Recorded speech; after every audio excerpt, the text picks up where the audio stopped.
ಇಡೀ ಯಾದವರನ್ನ ನಾಶ ಮಾಡತಕ್ಕಂಥ ಬಲಿಷ್ಠ ಮಗನನ್ನು ನಾನು ಪಡಿತೀನಿ ಅಂತ ಕೂತ್ಕೊಂಡ್ರು ತಪಸ್ಸು ಮಾಡುವಾಗ, ಪೂಜೆ ಮಾಡುವಾಗ, ಸಂಧ್ಯಾವನೆ ಮಾಡುವಾಗ, ಸ್ನಾನ ಮಾಡುವಾಗ, ಊಟ ಮಾಡುವಾಗ ಕೂಲ್ ರುದ್ರದೇವರೇ ವರ ಕೊಟ್ಟರು, ರುದ್ರದೇವರೇ ಶುದ್ಧ ಮಾಡಿದ್ರು. ಇವತ್ತು ಲಿಂಗನ ನೋಡ್ಬೋದು. ಅಹಲ್ಯಾದೇವಿಯರ ಶಾಪವನ್ನು ವಿಮೋಚನೆ ಮಾಡಬೇಕು ಅಂತ ಆಸೆ ಆಯಿತು. ಬಂಗಾರಕ್ಕೆ ಯಾಕೆ ಅಷ್ಟು ಬೆಲೆ, ಕಬ್ಬಿಣಕ್ಕೆ ಯಾಕಿಲ್ಲ ಅಂದರೆ ಯಾರು ಉತ್ತರ ಕೊಡ್ತಾರೆ? ಅಲ್ಲ, ಕಬ್ಬು ಹೊಳೆಯೋದಂತೆ ಟಿಸ್ಸು ಲಾಹ ಆಗಿದ್ದರೆ ಅದನ್ನು ಮನೆ ಕಟ್ಟಕ್ಕೆ ಯಾಕೆ ಉಪಯೋಗಿಸ್ತಿದ್ರು? ಪ್ರತಿಯೊಂದು ಹಣ್ಣು, ಈಚು, ರಸ, ಧಾನ್ಯ, ಸಸ್ಯ, ಏನೇನು ಲೋಹ ಧಾತು ಇದೆಯೋ ಎಲ್ಲದರಲ್ಲೂ ಗುಣ ಇಟ್ಟಿದ್ದಾನೆ ಸ್ವಾಮಿ. ಹಾಲು ಅರಳೆ ಹೇಗಾಯಿತು ಅಂತ ಪ್ರಶ್ನೆ ಮಾಡಿದ್ರೆ ಯಾರೂ ಇದುವರೆಗೂ ಉತ್ತರ ಕೊಡೋದು.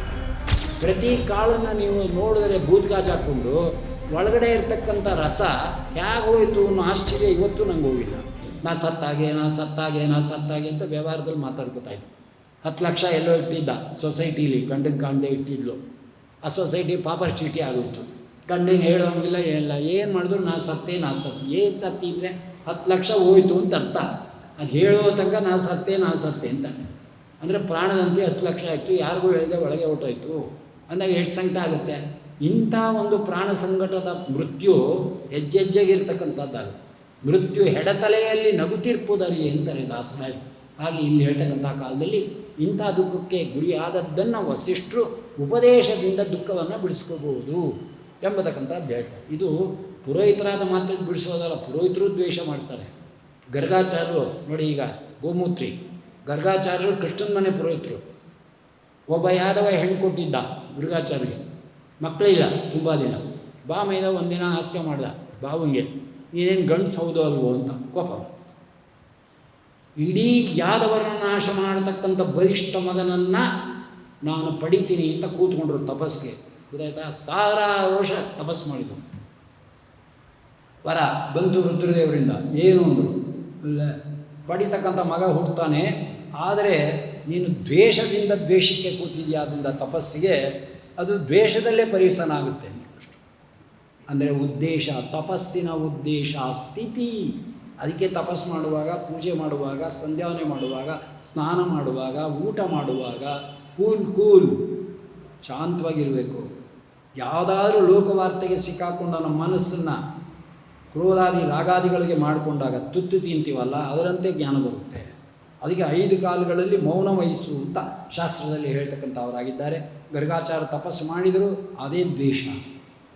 ಒಳಗೆ ಯಾದವರನ್ನ ನಾಶ ಮಾಡುವಂಥ ಮಗನ ಪಡಿಬೇಕು ಅಂತ ಬರ್ತಾ ಇದ್ದಾರೆ, ರುದ್ರದೇವರು ವರ ಕೊಟ್ಟರು ಅಂತ. ಒಬ್ಬ ಮ್ಲೇಂಚ ಸ್ತ್ರೀಗೆ ಹೋಗ್ತಾ ಇದ್ಲು, ಭಾಳ ಸುಂದರಾಂಗಿ ಅಪ್ಸರೆ. ಅವಳ್ಯಾಗ ಅಪ್ಸರೆ ಆದ್ಲು ಗೊತ್ತಿಲ್ಲ, ಇರಲಿ. ಕಥಮಪಿ ತಪಸ್ಸ ಅಂದಿದ್ದಾರೆ. ಮಂತರಾನೇ ಅಪ್ಸರೆಯಾಗಿ ಬಂದಿದ್ದಾಳೆ ಅನ್ನೋ ಇವಳು ಬರೋದು ಏನು ಹೆಚ್ಚುಗಾರಿಕೆ. ಅವಳು ಹೇಳಲು, ನಿನಗೆ ಬಲಿಷ್ಠ ಮಗ ಹೋಗಬೇಕು ಅಂತ ಇದೆಯಲ್ವಾ, ನನ್ನಲ್ಲಿ ನಿನ್ನೆ ಬಲಿಷ್ಠ ಮಗವನ್ನು ಕೊಡ್ತೇನೆ ಅಂತ. ಹೂಂದ್ರು ಪುಟ್ಟದ ಮ್ಲೇಂಚ, ಅವನೇ ಕಾಲ ಯವನ. ಆಯಿತಾ? ಕೃಷ್ಣನ ಕೊಲ್ಲಕ್ಕೆ, ಯಾದವರನ್ನ ಕೊಲ್ಲಕ್ಕೆ ಹುಟ್ಟಿದಂಥ ಮಗ.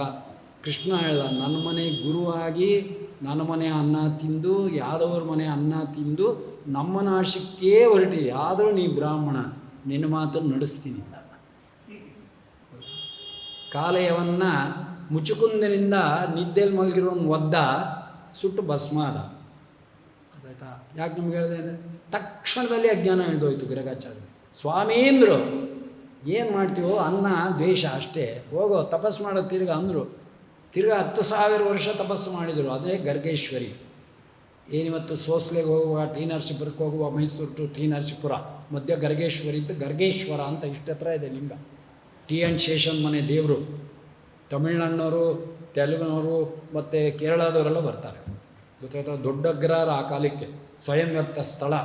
ತಿರ್ಗಾ ಕೊಟ್ಟು ಆ ದೋಷನೆಲ್ಲ ತೆಗೆದು ಬ್ರಹ್ಮಹತ್ಯಾದಿಗಳನ್ನೆಲ್ಲ ಶುದ್ಧ ಮಾಡಿದಂಥ ಲಿಂಗ. ರುದ್ರದೇವರೇ ವರ ಕೊಟ್ಟರು, ರುದ್ರದೇವರೇ ಶುದ್ಧ ಮಾಡಿ.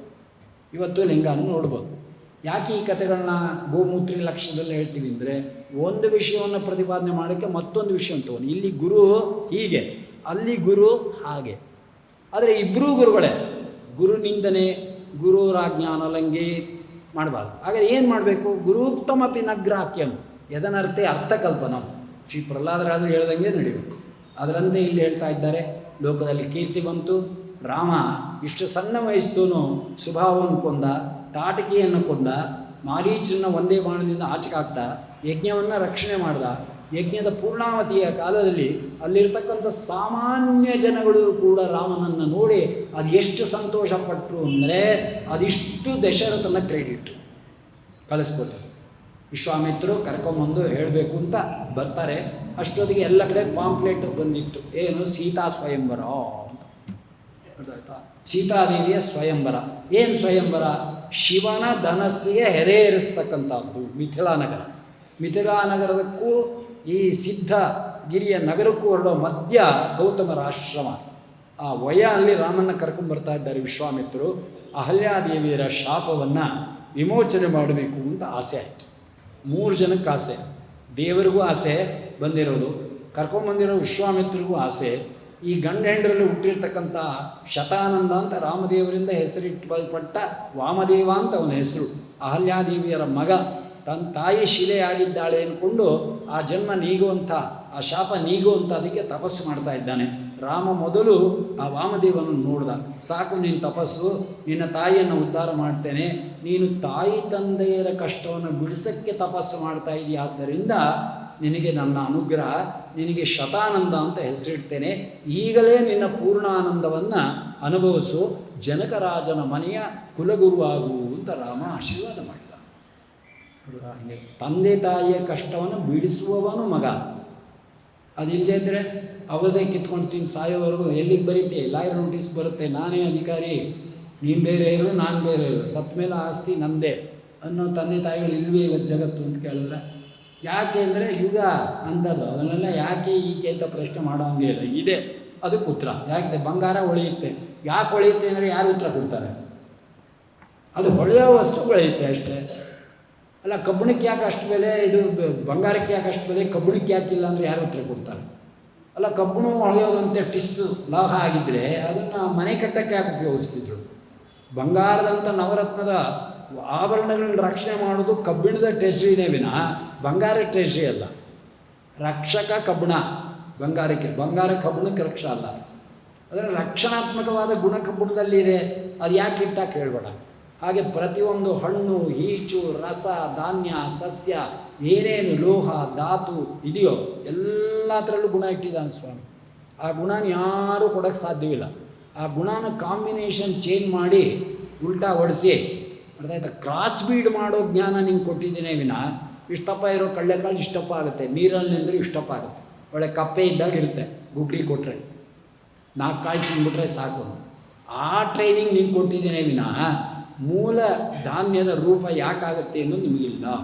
ಸಣ್ಣದೊಂದು ದೃಷ್ಟ, ಎಲ್ಲ ಹಣ್ಣುಗಳು ಗಿಡದ ಮೇಲೆ ಹಣ್ಣಾದ ಇಟ್ಟಿಗೆ ಕೆಳಗೆ ಬಿದ್ದೋಗುತ್ತೆ, ಇಲ್ಲ ಒಣಗೋಗಿ ನೇತಾಡ್ತಾ ಇರುತ್ತೆ. 2 ಸ್ಟೇಜ್ ಇದ್ದರೆ ಇಲ್ಲ. ಆದರೆ ಹತ್ತಿ ಹಸಿರು ಕಾಯಾಗುತ್ತೆ, ಒಳಗೆ ಹಾಲು ತುಂಬುತ್ತೆ. ಕೋತಿಗಳು ಆ ಕಾಯಿನ ಕಿತ್ಕೊಂಡು ತಿನ್ಬಿಡುತ್ತೆ, ಸೀಗಿರುತ್ತೆ ಅಂತ, ಅಲ್ಲಿ ಕಾಯ್ಕೋಬೇಕು. ಹಾಲು ಅದು ಕಾಯಿ, ಆಮೇಲೆ ದೋರ್ಗಾಯಿ ಪೂರ್ತಿ ಕಾಯಿ ಚೆನ್ನಾಗಿ ಒಣಗುತ್ತೆ, ಬೀಳಲ್ಲ. ಒಣಗೇನಾಗುತ್ತೆ ಅಂದರೆ ಒಂದಿನ ಬ್ಲಾಸ್ಟ್ ಆಗುತ್ತೆ, ಒಳಗಡೆಯಿಂದ ಅರಳೆ ಇಷ್ಟು ದಪ್ಪ ಈಚೆಗೆ ಬರುತ್ತೆ. ಹಾಲು ಅರಳೆ ಹೇಗಾಯಿತು ಅಂತ ಪ್ರಶ್ನೆ ಮಾಡಿದ್ರೆ ಯಾರೂ ಇದುವರೆಗೂ ಉತ್ತರ ಕೊಡೋಕ್ಕಾಗಲ್ಲ ಸೈನ್ಸಿಂದ. ಗೊತ್ತಾಯ್ತಾ? ವಿಜ್ಞಾನ ಇರಲಿ, ಯಾವುದಕ್ಕೆ ಬೇಕೋ ಅದಕ್ಕೆ ತೊಗೊಳ್ಳೋಣ. ಆದರೆ ನಿತ್ಯ ಜೀವಮಾನದ ತತ್ವವನ್ನು ತೊಗೊಂಡ್ರೆ it is not the life of knowledge. ಅರ್ಥಾಯ್ತಾ? Science is only a policy, not a creed. ಅದೊಂದು ಮತ ಅಲ್ಲ. ಇನ್ನು ಹತ್ತಿ ಹೆಂಗಾಯಿತು ಅಂತ ಯಾರು ಪ್ರೂವ್ ಮಾಡಿದ್ದಾರೆ? ಯಾವ ಹಣ್ಣಲ್ಲಿ ಹತ್ತಿ ಆಗುತ್ತೆ? ಹತ್ತಿ ಕಾಯಿನಲ್ಲಿ ಇಟ್ಟಿದ್ದಾನೆ ಹಣ್ಣಾಗುತ್ತೆ. ದಾಳಂಬರೆ ಹಣ್ಣಿದೆ, ಪ್ರತಿ ಕಾಳು ಕೂಡ ಬೇರೆ ಬೇರೆ ಕಾಳು, ಜ್ಞಾಪಕ ಇರಲಿ. ಆದರೆ ತೊಟ್ಟು ಒಂದರಿಂದ ರಸ ಹೋಗ್ತಾ ಇದೆ ಭೂಮಿ ಒಳಗಿಂದ. ಪ್ರತಿ ಕಾಳಿಗೆ ರಸ ಹೋಗಿ ಜಾಗ ಎಲ್ಲಿದೆ ಇಲ್ಲಿ ನೋಡಿದ್ದೀರಾ? ದಾಳಂಬರೆ ಹಣ್ಣು ತಿಂತೀವಿ ಫ್ರೂಟ್ ಸಲಾಡ್ ಮಾಡಿಕೊಂಡು, ವಿಷಯ ತಿಳ್ಕೊಳ್ಳಲ್ವಲ್ಲ. ಪ್ರತಿ ಕಾಳನ್ನು ನೀವು ನೋಡಿದ್ರೆ ಬೂದ್ಗಾಜ್ ಹಾಕ್ಕೊಂಡು ಒಳಗಡೆ ಇರ್ತಕ್ಕಂಥ ರಸ ಹೇಗೆ ಹೋಯಿತು ಅನ್ನೋ ಆಶ್ಚರ್ಯ ಇವತ್ತು ನಂಗೆ ಹೋಗಿಲ್ಲ.